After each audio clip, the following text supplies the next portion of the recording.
नमस्कार दोस्तों, स्वागत है आपका एक कदम अध्यात्म की ओर में। दोस्तों, जब माता सीता को रावण हर के ले गया तब प्रभु श्री राम और लक्ष्मण ने उन्हें चारों तरफ बहुत ढूंढा।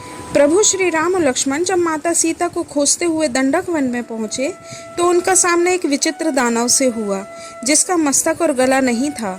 उसकी केवल एक ही आंख नजर आ रही थी। वह बहुत ही विशालकाय और भयानक था।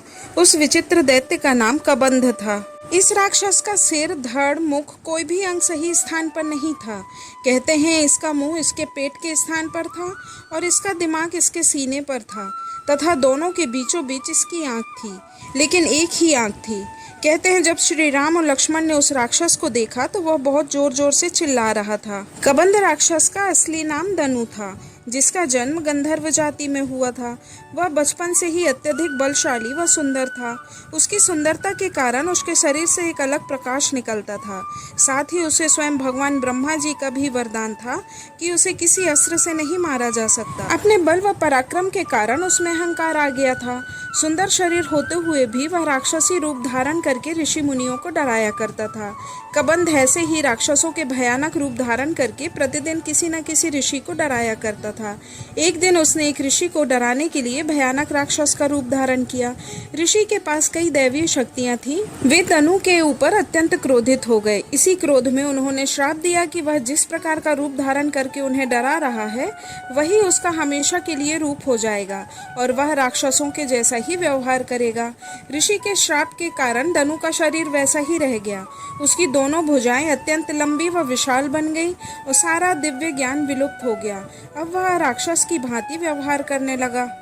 अपनी यह अवस्था देखकर दनु ऋषि के सामने गिड़गिड़ाने लगा। वह क्षमा की याचना करने लगा। ऋषि को भी उस पर दया आ गई। उन्होंने इस श्राप से मुक्त होने का उपाय बताया।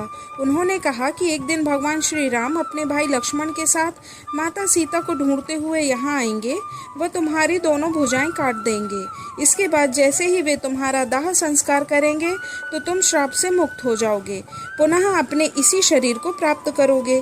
तब भगवान श्री राम अपने भाई लक्ष्मण के साथ माता सीता की खोज में वहां पहुंचे तो कबंध ने उन्हें अपनी भुजाओं में पकड़ लिया।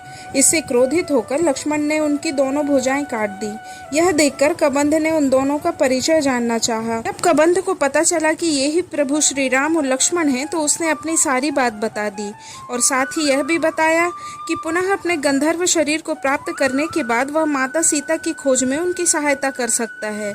अतः भगवान राम और लक्ष्मण ने उनका विधि पूर्वक दाह संस्कार किया।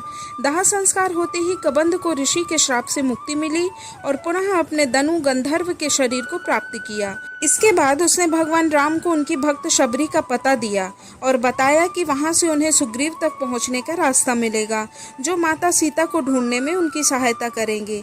यह कहकर वह अंतर ध्यान हो गया। दोस्तों, इस तरह भगवान श्री राम ने पृथ्वी पर अपने संपूर्ण जीवन काल में अनेक राक्षसों का वध किया और अनेक राक्षसों को उनके श्राप से मुक्ति भी दिलाई। दोस्तों, आपको वीडियो कैसी लगी कृपया कमेंट करके जरूर बताएं और साथ ही लाइक, शेयर और सब्सक्राइब जरूर करें। धन्यवाद। जय श्री राम।